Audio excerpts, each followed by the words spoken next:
कैसे हैं भाई प्यारे बच्चों। आज हम करेंगे न्यूमेरिकल और एक बार हल्का सा रिवीजन आर्हेनियस इक्वेशन का। आर्हेनियस इक्वेशन को हल्का सा रिवाइज में कर दूंगा, उसके फॉर्मूले आपको बता देता हूं। उसके बाद हम एनसीईआरटी के न्यूमेरिकल 4.26, 27, 28, 29 4 न्यूमेरिकल डायरेक्ट दिए हुए हैं एक्सरसाइज में, वो कर लेंगे। एक बार पूरी एक्सरसाइज को भी देख लेंगे। अभी एक कैटलिस्ट वाला क्वेश्चन बचा है और transition stage theory, collision theory शायद उनमें से एक है हमारे सिलेबस में। चलिए स्टार्ट कर देते हैं। आर्हेनियस इक्वेशन में ये था कि ये जो थ्योरी है ये हमें बताती है टेम्परेचर का, रेट कांस्टेंट का और एक्टिवेशन एनर्जी का, तीनों का रिलेशन। एक्टिवेशन एनर्जी कैसे चेंज होती है टेम्परेचर में चेंज करने से, रेट कांस्टेंट का क्या रिलेशन है टेम्परेचर के साथ में, ये सारा कुछ बताती है। इस थ्योरी का एक मेन जो स्टेटमेंट अगर मैं कहूं तो स्टेटमेंट ये था कि रेट ऑफ रिएक्शन डबल हो जाता है अगर हम टेम्परेचर 10 डिग्री सेल्सियस बढ़ा देते हैं। बहुत आसान से शब्दों में फिर से मैं बता रहा हूं, अगर हम टेम्परेचर 10 डिग्री सेल्सियस बढ़ा देते हैं तो रेट ऑफ रिएक्शन डबल हो जाता है।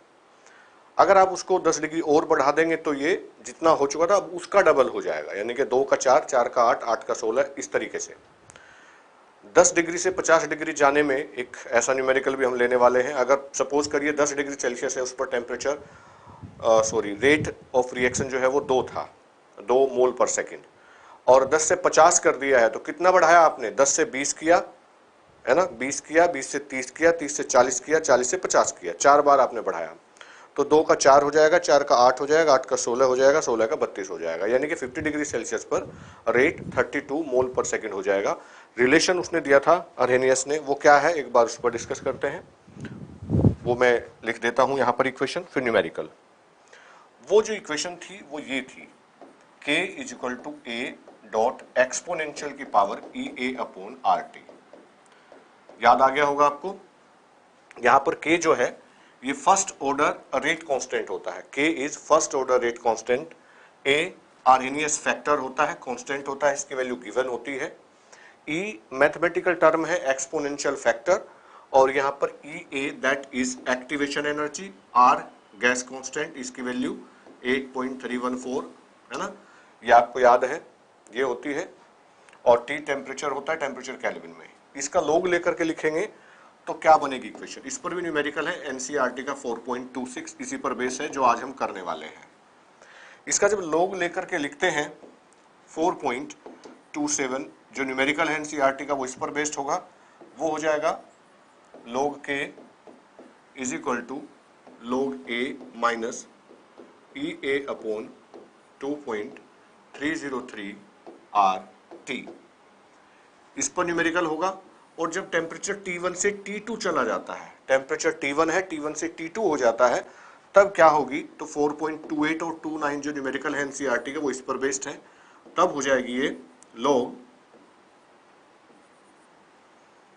log K2 by K1 is equal to E A upon 2.303 R 1 upon T1 minus 1 upon T2। ये कल मैंने आपको बताया था, ये याद रखना पड़ेगा।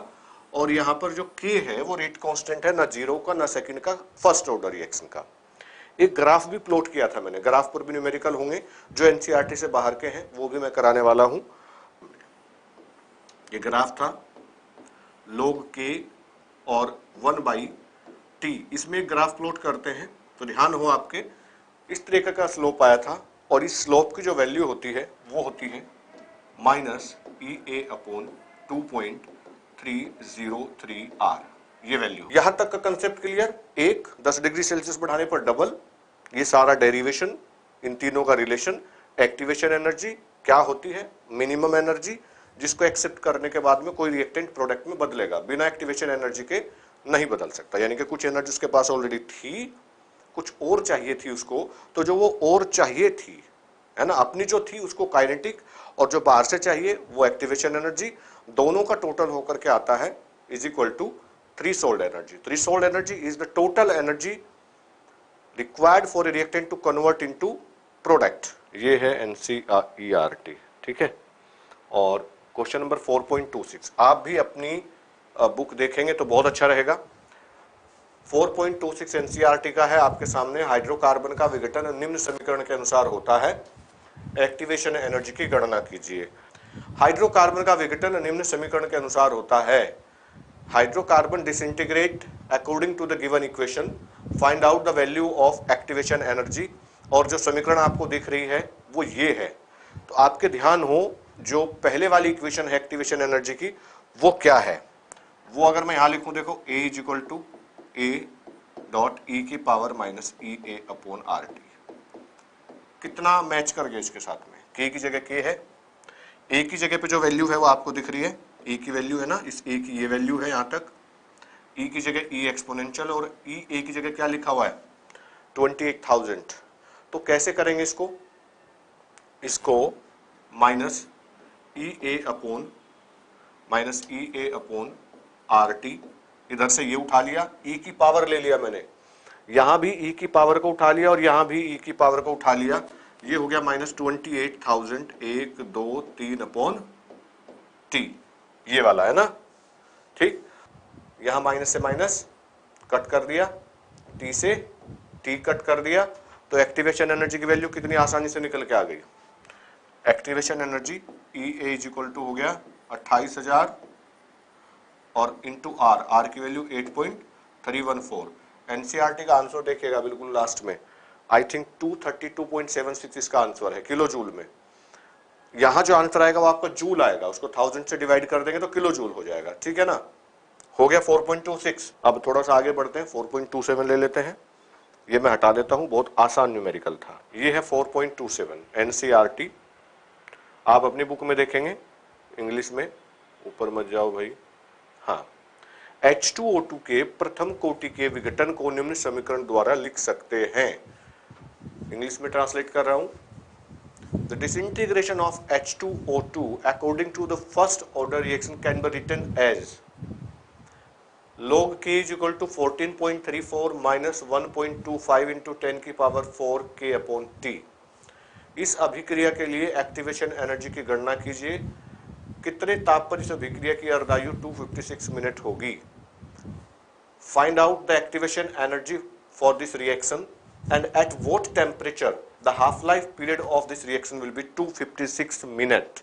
इंग्लिश और हिंदी दोनों बात हो गई और क्लियर नजर आ रहा है कि एक इक्वेशन यहां दी हुई है और इस इक्वेशन की हमें एक्टिवेशन एनर्जी निकालनी है और फिर दूसरी बात पूछी गई है कि कितने टेम्परेचर पर इसका हाफ लाइफ पीरियड 256 हो जाएगा।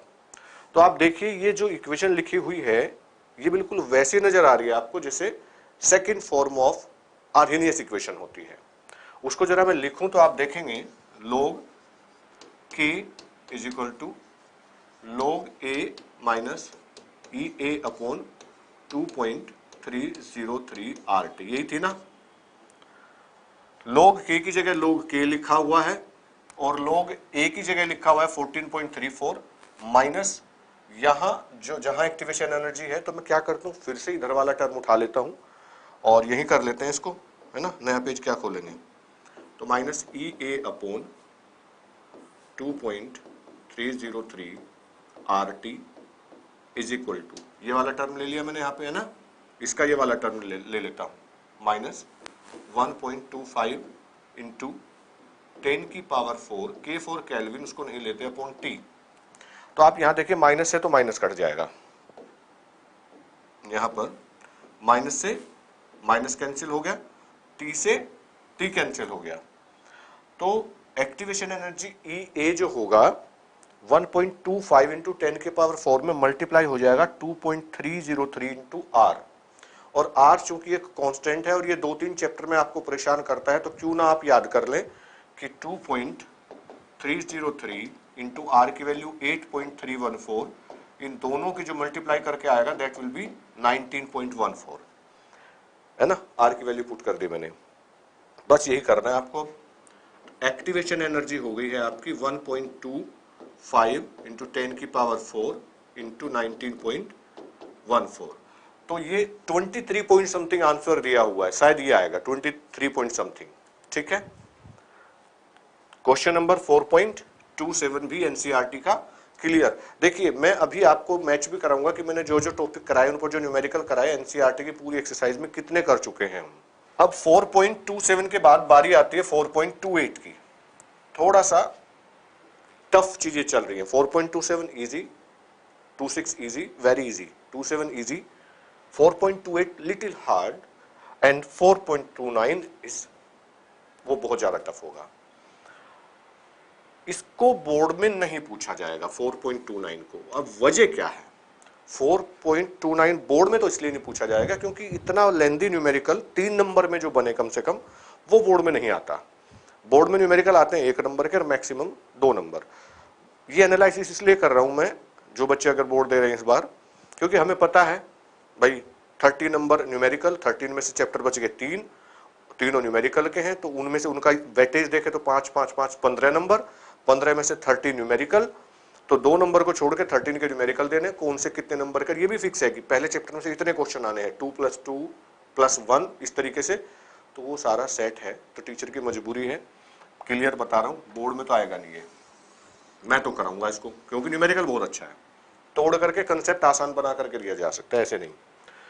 28वां लेते हैं। 10 डिग्री सेल्सियस ताप पर, 10 डिग्री सेल्सियस ताप पर ए के उत्पाद में विघटन के लिए के का मान 4.5 10³ सेकेंड इनवर्स तथा संकीर्ण ऊर्जा 60 किलो जूल पर मोल है। कभी भी जो एक्टिवेशन एनर्जी है उसको किलो जूल में नहीं लेंगे, हमें तो यूज जब करना है तो जूल में, तो 60 नहीं 60,000 जूल उसको सोच के चलेंगे। किस ताप पर के का मान इतना होगा? अब 256 हो जाएगी तो आपको पता है उसका रिलेशन। देखिए 4.27 जो आधा रह गया था उसको बता दूं मैं, आपको रिलेशन पता है k is equal to 0.693 upon T half. उसने पूछा कितने ताप पर टी हाफ 256 हो जाएगा, तो 0.693 अपॉन 256, ये k की वैल्यू हो गई है ना, ये k की वैल्यू, और k की वैल्यू हम पुट कर देंगे इक्वेशन में, इसी में log k is equal to यहां पर log a minus E A upon 2.303 RT। तो देखिए log k log 0.693 अपॉन 256, log a की जगह पर वैल्यू दी हुई है उस न्यूमेरिकल अंदर आप देखेंगे तो 14.34 माइनस एक्टिवेशन एनर्जी आपने कैलकुलेट करके निकाली होगी, जो मैं कह रहा था 230 पॉइंट समथिंग आएगी, तो वो वैल्यू ई की जगह पुट कर देंगे upon 2.303 into 8.314 into T4 temperature. तो आपको जरूरत भी नहीं है उस वैल्यू को कैलकुलेट करने की, क्योंकि वहां भी आपने इसी टर्म से मल्टीप्लाई किया था उस वैल्यू में जो ऊपर लिखी हुई थी, वो कितनी थी 1.25 10⁴, ऐसे लिख लो यहाँ पे 1.25 इंटू 10⁴। मैं 4.27 पे देख रहा हूं, 28 पे टेम्परेचर दिया है, देखो यहाँ पे 10 डिग्री सेल्सियस, सेल्सियस में यूज नहीं करना, केल्विन में लेना है, तो 283 टेम्परेचर हो गया है। ए ताप पर ए के उत्पाद में विघटन के लिए के का मान, के दिया हुआ है 4.5 इंटू 10⁻3, एक्टिवेशन एनर्जी ई ए दिया है 60,123 किलो जूल, जूल पर मोल हो गया, मैंने किलो की जगह जूल लिख लिया है। किस ताप पर T पूछा जा रहा है, इसका मतलब ये पहला T1 था, T2 हमसे पूछा जा रहा है और K का मान इतना होगा, तो K2 गिवन है हमें, ये पहले वाला K1 था, K2 हमारा हो जाएगा 1.5 इंटू 10⁴। इस पे एनसीईआरटी में जो आर्हेनियस इक्वेशन का जो लास्ट फॉर्म थी, जब टेम्परेचर T1 से T2 चला जाता है, T1 से T2 चला जाता है, तब कैसे निकालेंगे?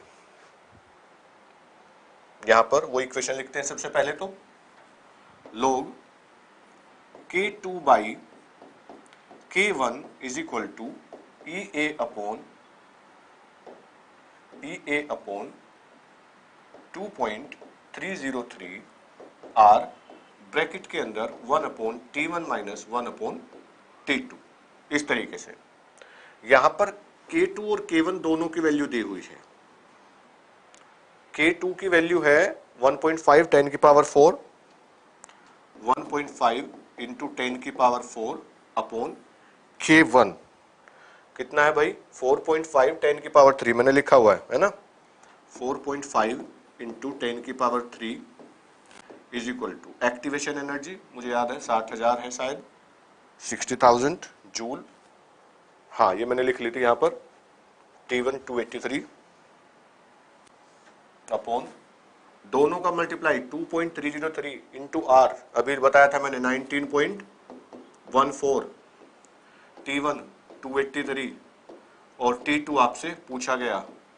कैलकुलेशन अच्छी है, कैलकुलेशन बड़ी साफ होनी चाहिए आपकी, तभी आप कर पाएंगे। अब यहां लोग वाला टर्म है, ये परेशान करेगा आपको, इसको थोड़ा ठीक कर देते हैं। लोग देखिए 10 की पावर 3 को अगर मैं ऊपर लेकर के जाऊंगा तो 10 की पावर 3 माइनस में हो जाएगा और ऊपर प्लस में लिखा है 10 की पावर 4, तो 10 बचेगा अल्टीमेटली। 10 से मैं इसमें मल्टीप्लाई करूंगा तो ये हो जाएगा 15 और नीचे रहेगा 4.5।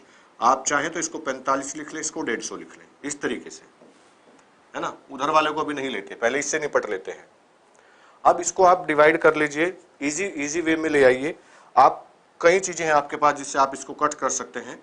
आप 15 से कर सकते हैं, 15 10 जा और 15 3, 10/3 है ना। जब काट दिया आपने तो 10/3। आपको पता है लोग m अपॉन n को कैसे लिखा जाता है, लोग m माइनस लोग n, तो ये हो जाएगा लोग 10 माइनस लोग 3। लोग 10 की वैल्यू कितनी होती है 1 माइनस लोग 3 की वैल्यू होती है 0.4771, ये वैल्यू होती है। ये मैंने आपको सिखाए हुए एक वीडियो भी है, मैंने कहा भी था उसको देख लेना, फिर से भी मैंने सिखाया था इसको आपको इलेक्ट्रोकेमिस्ट्री वाले चैप्टर में। तो 1 माइनस 0.4771, तो इस पूरे टर्म की जगह पे मैं ये डाटा लिख सकता हूं, कितना हो जाएगा एग्जैक्ट ले लेते हैं 0.47719225 है ना। अब मैं ये वाला डाटा हटा देता हूं, ये जो कैलकुलेशन मैंने करी है हटा देता हूं और यहां पर मैं एक वैल्यू लिख लेता हूं 0.5229, इसको भी इधर लाके मल्टीप्लाइड 19.14 डिवाइड बाई 60,000 है ना। आसान हो गया ना। अब उधर क्या करते हैं, नीचे एलसीएम ले लेते हैं 283, T2 एलसीएम ले लिया हमने, 283 से 282 कट गया तो T2 माइनस 283, ठीक है। अब इस वाले टर्म को, ये जो इधर वाला टर्म है ये, इसको पूरा सोल्व कर लीजिए, इसको पूरा सोल्व कर लेना है। पूरा सोल्व करके 283 से मल्टीप्लाई कर दीजिए उस टर्म को और T2 एक तरफ ले लीजिए, है ना, और फिर 283 को डिवाइड कर देंगे जो उसके साथ आएगा। मतलब यहां तो कर लेंगे ना अब तो आप, अब तो आसान है ना। कैलकुलेटर भी थोड़ा सा यूज कर सकते हैं लेकिन मैं चाहूंगा कि आप अपने आप करें। इतना अगर आपने कर लिया आपका आंसर आ जाएगा। और शायद मैं ऐसे तुक्का लगा रहा हूं, जहां तक मुझे याद है कि 290 कितना आएगा इसमें, शायद 24 तो किसी और का है, एक बार चेक करिएगा आंसर, एग्जैक्ट वैल्यू आएगी इसमें। ठीक है भाई, हो गया ना बढ़िया से। अब 4.29 की तरफ चलते हैं, वो थोड़ा बड़ा न्यूमेरिकल है और कुछ बच्चों को टफ भी लगता है। अब 4.29, 298 केल्विन ताप पर प्रथम कोटि की अभिक्रिया के, देखिए 298 केल्विन T1 दिया हुआ है, प्रथम कोटि अभिक्रिया के 10% पूर्ण होने का समय 308 केल्विन पर, T2 दिया है 308 केल्विन पर ताप पर 25% अभिक्रिया पूर्ण होने में लगे समय के बराबर है। इसका मतलब है T1 इजिकल टू T2 है, बराबर लिखा ना, समय बराबर है T1 इजिकल टू T2, लेकिन किस कंडीशन पर, कंडीशन ये है कि 298 पे 10 डिग्री पूरा हो, ठीक है, और 308 डिग्री पर 25% पूरा हो। तो 25% पूरा होने में भी उतना ही समय लगता है लेकिन टेम्परेचर 308 हो, और 10% पूरा होने में भी उतना ही समय लगता है लेकिन टेम्परेचर 298 हो, ठीक है। यदि A का मान, A की वैल्यू इतनी हो तो 318 केल्विन ताप पर K की वैल्यू बताओ और एक्टिवेशन एनर्जी की वैल्यू बताओ। तो आपको ध्यान हो, मैंने K1 और K2 के बारे में आपको ये कहा कि ये फर्स्ट ऑर्डर रिएक्शन का जो कांस्टेंट होता है वो होता है। तो इसमें आपको पूरा डेरिवेशन लगाना पड़ेगा फर्स्ट ऑर्डर रिएक्शन का भी, और उसके बाद एक्टिवेशन एनर्जी की जो फाइनल फॉर्म है जिसमें टेम्परेचर T1 से T2 चेंज होता है वो वाली ले लेते हैं। डाटा एक बार लिख लेते हैं अलग से पेज पर। डाटा यहां ले आते हैं, पहले उसको लिख लेंगे जो फाइनल फॉर्म हम यूज करेंगे इसमें, वो होगी log K2 by K1 is equal to EA upon 2.303 R 1 upon T1 minus 1 upon T2। ये तो लगाएंगे हम इसमें, और यहाँ हमें K1 K2 भी नहीं पता है, वो हमें निकालने हैं। उसमें ये लिखा है कि जब टेम्परेचर 298 है, और देखिए ये लिखा है जब टेम्परेचर 298 है और 308 है, जब टेम्परेचर T1 298 है तो अभिक्रिया का 10% कंप्लीट होने में, 10% कंप्लीट होने में, इसका मतलब कोई सब्सटेंस कितना था टोटल, 100% था, 100% में से केवल 10% कंप्लीट होता है तो 90 बच जाता है। तो वहां पर हम ले लेंगे first order equation K1 is equal to 2.303 upon T log A upon A minus X, इस तरीके से। और यहां लिखेंगे, ये भी लिखेंगे कि using first order kinetics, Hindi में लिख लेंगे प्रथम कोटि अभिक्रिया का व्यंजक प्रयोग करने पर, using first order rate constant. तो यहां लिखा भाई K1 इज इक्वल टू 2.303। अब चूंकि T1 उसने कहा ना टाइम बराबर लगता है, तो T1 is equal to T2 लगता है, तो टाइम मान लिया T1 है, log 100 अपॉन 90 है ना, 10% कंप्लीट होने में, इक्वेशन नंबर 1। दूसरे वाले में क्या कहा कि जब टेम्परेचर T2 308 केल्विन है, टेम्परेचर है 308 केल्विन, तब भी उतना ही समय लगता है, तो उसके लिए कांस्टेंट क्या हो जाएगा K2 is equal to 2.303 upon T2 log कितना परसेंट कंप्लीट होने में, 25% कंप्लीट होने में, देख रहे होंगे ना आप अपनी किताब में, तो 75% बच गया। अब मैं क्या करता हूं, इधर ले आता हूं T2 को, इधर ले आता हूं T1 को, और हमें पता है T1 is equal to T2, इसका मतलब जब लेफ्ट हैंड बराबर है तो राइट हैंड भी बराबर होंगी, और इक्वेशन 1 और 2 दोनों को इक्वेट कर देता हूं मैं, या एक करिए डिवाइड कर देता हूं। इक्वेशन 2 को अभी कुछ मत करिए, इक्वेशन 2 को इक्वेशन 1 से डिवाइड कर दिया मैंने, हिंदी में लिख दूं, समीकरण 2 को समीकरण 1 से डिवाइड करने पर, है ना, हिंदी में बोलेंगे विभाजित करने पर, और उर्दू में बोलेंगे तकसीम करने पर, क्या होगा भाई, ये हो गया K2 बाई K1। देखो यही चाहिएगा ना आपको, फिर K2 बाई K1, तो वो यहां से निकल के आएगा K2 by K1 is equal to, अब ये टर्म चूंकि T1 और T2 भी बराबर है, जब डिवाइड करेंगे तो ये टर्म पूरा कैंसिल हो जाएगा, यहां बचेगा log 100 बाई 75। इसको आसान कर लें, 25 से काट दें, 3 4 3 है ना, तो ऊपर कितना आ गया, यहां अलग पेन से थोड़ा लिख लेते हैं, log 4 बाई 3, और नीचे 0 कट गए तो 10 बाई 9, नीचे हो गया log 10 बाई 9। चाहते हो तो थोड़ा सा आसान कर लो, ताकि इस वैल्यू को जब आप यहां पुट करो तो एक्टिवेशन एनर्जी निकाल सको।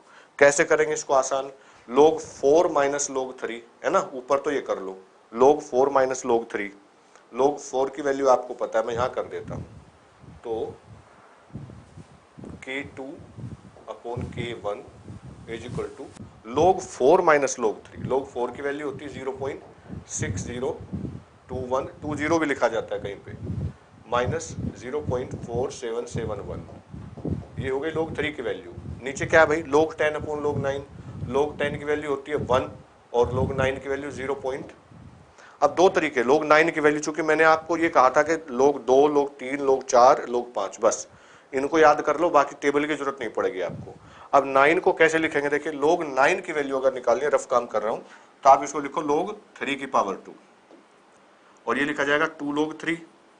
log 3 की वैल्यू आपको पता है 0.4771 होती है, तो 2 से मल्टीप्लाई कर दो, 0.4771, 2 से मल्टीप्लाई किया 2, 2 7 है ना, 1 1, ये हो गया। कितना आया log 9 की वैल्यू, 0.9542। तो टेबल भी नहीं देखनी पड़ी, बड़ी आसानी से आप कर लेंगे। इस वैल्यू को रख देते हैं वहां पर 0.9542, 0.9542, बस सब्ट्रैक्ट कर लीजिए, इसको सब्ट्रैक्ट कर लीजिए, डिवाइड मत करिए, क्योंकि K2/K1 एज सच आपको यहां रखना है, फिर आपको इसमें रखना है, अर्हेनियस इक्वेशन में। ठीक है, मैं कर देता हूं डिवाइड, मतलब सॉरी सब्ट्रैक्ट कर देता हूं। ये हो गया 0, 12 में से 7 गए 5, और यहाँ 9 में से 7 गए 2, और 5 में से ये 1, 1250 अपॉन नीचे कितना आ गया, यहाँ आ गया 8540। ये है log K2/K1 की वैल्यू। तो इस वैल्यू को पुट करने पर अर्हेनियस इक्वेशन में 0.1250, अब फिर से log सॉल्व करना पड़ेगा आपको, 0.4458। मैंने कहा था ना ये न्यूमेरिकल थोड़ा लंबा न्यूमेरिकल है, इसलिए डायरेक्ट तो नहीं पूछा जाएगा बोर्ड में। पहले एक्टिवेशन निकालेंगे, EA अपॉन 2.303 R, दोनों का मल्टीप्लाई कितना, 19.14, दोनों का मल्टीप्लाइड 19.14,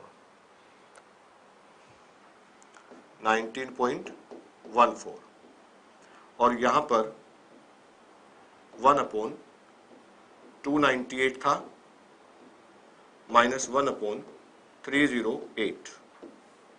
इस तरीके से यहां से एक्टिवेशन एनर्जी निकल के आएगी, लेकिन आपको ये सॉल्व कर लेना है। इसको मैं देखो इसको लिख सकता हूं, नीचे वाले टर्म को आपके लिए थोड़ा सा आसान कर रहा हूं मैं।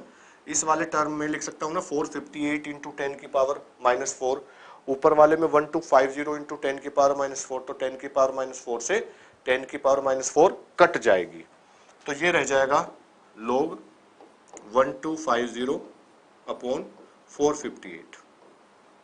बेहतर होगा कि आप इसको छोटे से छोटे नंबर में ले आओ, जितनी छोटा हो सके, नहीं तो log टेबल यूज करना तो अलाउड होता है, फिर आपको log टेबल यूज करना है। log टेबल के लिए क्या करेंगे, ये log m अपॉन n है, तो log m minus log n लिखना है इसको, और m की जगह क्या लिखा हुआ है 1250, तो 12 को 5 के सामने देखना है, उससे पहले आपने लिख लिया 3, डेसिमल से पहले 3 लिख लिया। क्यों लिखा, क्योंकि 4 फिगर है यहाँ पर, 1250, 4 फिगर हैं, जितने भी फिगर होती है उससे एक कम 3 पॉइंट। अब 12 को 5 के सामने देखना है log टेबल में, और जो भी वैल्यू है मैं देख लेता हूं, हमारी बुक में होगा, log टेबल तो होगा नहीं, है हमारी जो एकलव्य की बुक है, इसमें 12 को 5 के सामने, 12 को हाँ 0969, 0969 माइनस ये 3 फिगर है, तो 2 पॉइंट। अब 45 को 8 के सामने देखना है, 45 को 8 के सामने, 45 को 8 के सामने 6609, हाँ 6609।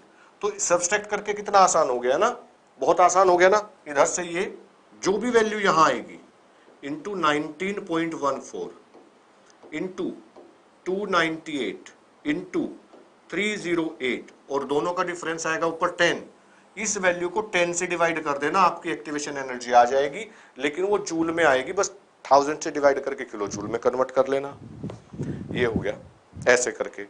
थोड़ा लंबा न्यूमेरिकल था, लेकिन आपने कर लिया है। और इसमें पूछा गया 318 पे कितना होगा, तो वहां जब 318 पे पूछा गया है के की वैल्यू क्या होगी, एक्टिवेशन निकल चुका है यहां से, है ना, के आपको निकालना है, टेम्परेचर दिया है, तो उसमें सेकंड फॉर्म ऑफ इक्वेशन आप लगाएंगे और सॉल्व करके मुझे बताएंगे कि हाँ हमने कर लिया है।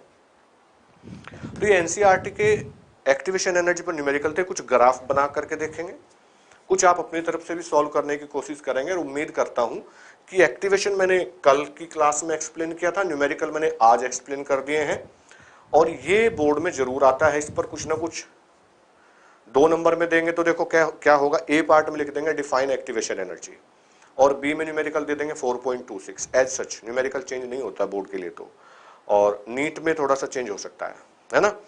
तो एक एक नंबर के 2 नंबर का आपका काम हो गया कल और आज, एक दिन मतलब 2 क्लास 2 नंबर, कितना अच्छा रेशियो आ रहा है 100%। हम एक क्लास को 1 नंबर के लिए मान के चलते हैं कि उसमें से मिल जाए, इसका मतलब होता है हर क्लास में से कुछ ना कुछ मिले। आपको एक इंफॉर्मेशन ये देनी है कि भाई जो 9th और 10th के बच्चे हैं उनके लिए कुछ लिमिटेड टाइम के लिए हमने एक विशेष पैकेज स्टार्ट किया है, क्योंकि बहुत सारे गांव के बच्चे हैं बेचारे जो शहर से चले गए हैं विस्थापित होकर के, या और बहुत सारी समस्याएं हैं, पेंडेमिक महामारी, तो उनके लिए एक स्पेशल कोर्स हमने स्टार्ट किया है। उसको अगर ज्वाइन करना चाहते हैं तो उनको आप ये नंबर हमारा आपके पास है उसको दे सकते हैं, इस नंबर पर वो बात करें 9718302913। इस नंबर पर व्हाट्सएप कर दें अपना नाम डिटेल, फोन आएगा आपको ज्वाइन कराने के लिए, और 9958191195 या 9958191295 इन नंबर पर कॉल करके आप बात कर सकते हैं। फीस तो कुछ भी नहीं है, बस फोल्डर खोलना है, लेकिन कुछ समय के लिए रखा है, कुछ समय के लिए, बहुत कम समय के लिए। तो आपके आसपास आपके भाई बहन या जो भी जरूरतमंद बच्चे हैं जिनको सच में पढ़ना है, चूंकि 9th 10th का प्रॉपर सिलेबस हमने स्टार्ट कर दिया है, स्टार्ट हुए 3 दिन हो गए हैं, तो ज्वाइन करा लीजिए इसमें जिसको कराना है। ठीक है भाई, मिलते हैं कल।